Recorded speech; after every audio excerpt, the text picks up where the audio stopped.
நேயர்களுக்கு என் அன்பான வணக்கம். நான் உங்கள் ஏஎல்பி மற்றும் பாரம்பரிய ஜோதிடர் மோனிகா ராஜ்கமல். இன்னைக்கு இந்த வீடியோ பதிவில் நம்ம பார்க்க இருக்கிற தகவல் ரொம்பவே பயனுள்ளதாக இருக்க போகுது.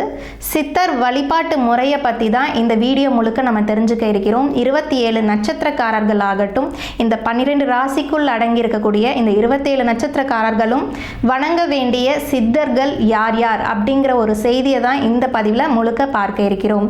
முதல்ல பார்த்தோம்னா சித்தர் அப்படிங்கிற ஒரு மனித நிலையிலிருந்து இறைவ நிலையை அடைந்தவர்களை தான் நம்ம சித்தர்கள் அப்படின்னு சொல்லிட்டு இருக்கோம். ஸோ கட்டாயம் யார் ஒருத்தங்களுக்கு கர்ம வினையினால் ஒரு பிரச்சனைகள் அப்படிங்கிறது இருக்கோ, ஒருத்தருடைய வாழ்க்கையில் அந்த ஜோதியாகிய இருள் கொண்டு இருக்கோ, கட்டாயம் அவங்களுடைய வாழ்க்கைக்கு தேவையானது அப்படின்னு பார்த்தோம்னா சித்தருடைய வழிபாட்டு முறை தான். சரி, முறையான ஒரு சித்தர் வழிபாட்டு முறை எப்படி செய்யணும் அப்படிங்கிறத பற்றியும் தெளிவாக பார்க்கலாம். அதற்கு முன்னாடி சித்தர் என்ற வார்த்தையிலேயே நமக்கு சித்தி அப்படின்ற ஒரு வார்த்தை கிடைச்சிருக்கு. ஒரு அற்புதமான ஒரு வார்த்தை. சித்தி அப்படின்னா காரியங்களில் வெற்றி கிடைக்கக்கூடியது தான் இந்த சித்தி அப்படின்னு சொல்லக்கூடியது. முதல்ல இந்த சித்தர் வழிபாட்டு முறையை எப்படி துவங்கணும், எந்த நாளில் துவங்கணும் அப்படிங்கிற சந்தேகம் நிறைய பேருக்கு இருந்து வந்துட்டுருக்கு. முதல்ல இந்த சித்தர் வழிபாடு துவங்கக்கூடிய நாள் அப்படின்னு பார்த்தோம்னா ஒன்று அமாவாசை தினமாக இருக்கணும். அடுத்தது பார்த்தோம்னா பௌர்ணமி தினம்.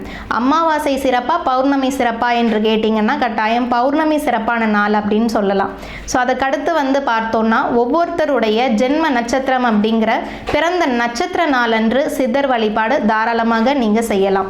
அடுத்ததாக பார்த்தோம்னா நிறைய பேருக்கு கடன் சம்பந்தப்பட்ட பிரச்சனையினால் பாதிக்க உள்ளாய்ப்பீங்க. ஸோ அவங்க எல்லாருமே சரி, உங்களுடைய ஜென்ம நட்சத்திரத்தில் இருந்து 27வது நட்சத்திர தினத்தன்று நீங்கள் உங்களுடைய நட்சத்திர சித்தரை நீங்கள் வழிபாடு செஞ்சீங்கன்னா நிச்சயம் உங்களுக்கு உண்டான ஒரு தீர்வு அப்படிங்கிறது கடன் பிரச்சனையில் கிடைக்கும்.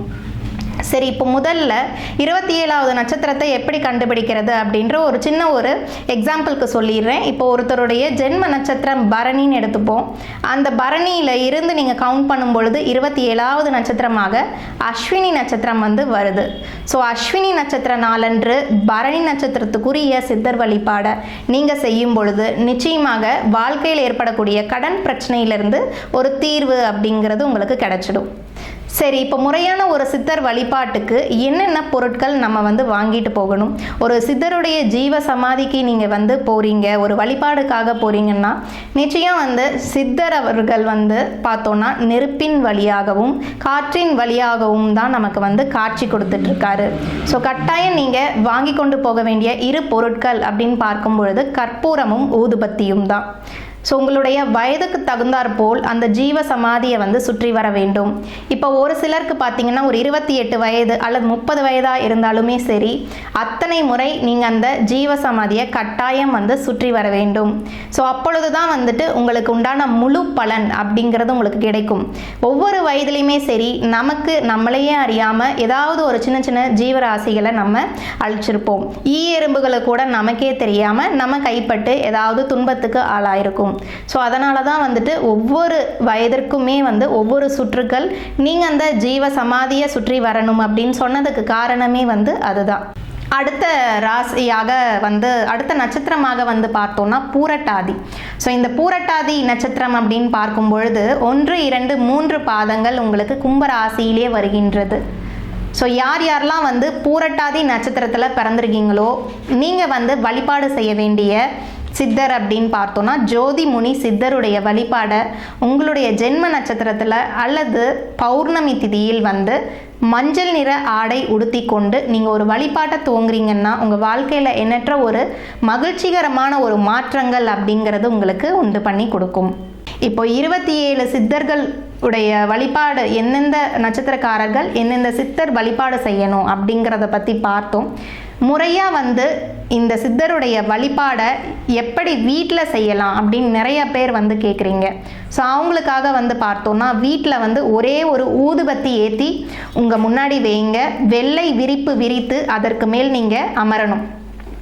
ஸோ சமணங்கால் போட்டு நீங்கள் அமர்ந்து அந்த வெள்ளை விரிப்பு மேலே கண் மூடி அந்த ஊதுபத்தியின் வரக்கூடிய அந்த வாசன திரவியத்தை மட்டும் நீங்கள் முகர்ந்து கொண்டு உங்களுடைய நட்சத்திரத்துக்குரிய சித்தரை உங்கள் கண்ணு முன்னாடி நிலைநாட்டி ஒரு அரை மணி நேரம் நீங்கள் தியானத்தை துவங்குங்க. உங்களுக்கு என்ன பிரச்சனை அதை யோசிங்க, கண்ணை மூடி சொல்லுங்க அவர்கிட்ட. ஸோ கட்டாயம் அந்த அரை மணி நேரம் வந்து உங்களுடைய வாழ்க்கையில் பல மாற்றத்தை வந்து உங்களுக்கு ஏற்படுத்தி கொடுக்கும். இல்லை நான் கோவிலுக்கு போய் ஒரு சித்தர் வழிபாடு செய்யணும் அப்படிங்கிறவங்க கற்பூரம் ஊதுபத்தி வாங்கிக்கோங்க. உங்களுக்கு வயதுக்கு தகுந்தாற் போல, இப்போ ஒருத்தர் 50 வயதில் சித்தர் வழிபாடு செய்கிறீங்கன்னா 50 கற்பூர வில்லைகள் நீங்கள் வாங்க வேண்டும். ஸோ ஒவ்வொரு முறை நீங்கள் 50 சுற்றுக்கள் சுற்றும் பொழுதும் சரி, ஒவ்வொரு சுற்றுக்கும் வந்து அந்த ஜீவ சமாதி முன்னிலையில் ஒரு கற்பூரத்தை நீங்கள் ஏற்றணும். அப்பொழுது தான் ஒவ்வொரு வயதில் நீங்கள் செய்யக்கூடிய அந்த உங்களுக்கே அறியாத ஒரு பாவ நிலைகளாகட்டும் அதற்குண்டான ஒரு பலன் உங்களை வந்து பாதிக்காமல் ஒரு நன்மையை தரக்கூடியதாக அந்த கற்பூரத்தின் ஒளி வந்து உங்களுக்கு கொடுக்கும். ஸோ எப்பயுமே ஒரு சித்தர் வழிபாடு செய்கிறீங்கன்னா பருத்தி ஆடை உடுத்தி கொண்டு செல்லுங்க ஜீவ சமாதிகளுக்கு. அப்பொழுது தான் வந்து அதன் வழியாக உங்களுக்கு பலன் வந்து அதிகரிக்கும். ஸோ மெயினாக வந்து இந்த 27 நட்சத்திரத்துக்கு உண்டான ஒரு சிறப்பான ஒரு சித்தர் வழிபாட்டு முறையும் பார்த்தாச்சு. வீட்டிலே ஆகட்டும், கோவிலுக்கு போய் ஒரு தரிசனம் செய்கிறதாகட்டும், இது எல்லாமே வந்து விவரமாக நம்ம பார்த்தோம். இந்த பதிவு ரொம்பவே உங்களுக்கு பயனுள்ளதாக இருந்திருக்கும். மீண்டும் மற்றொரு ஆன்மீக பதிவில் நான் உங்களை சந்திக்கிறேன். அதுவரை நன்றி, வணக்கம்.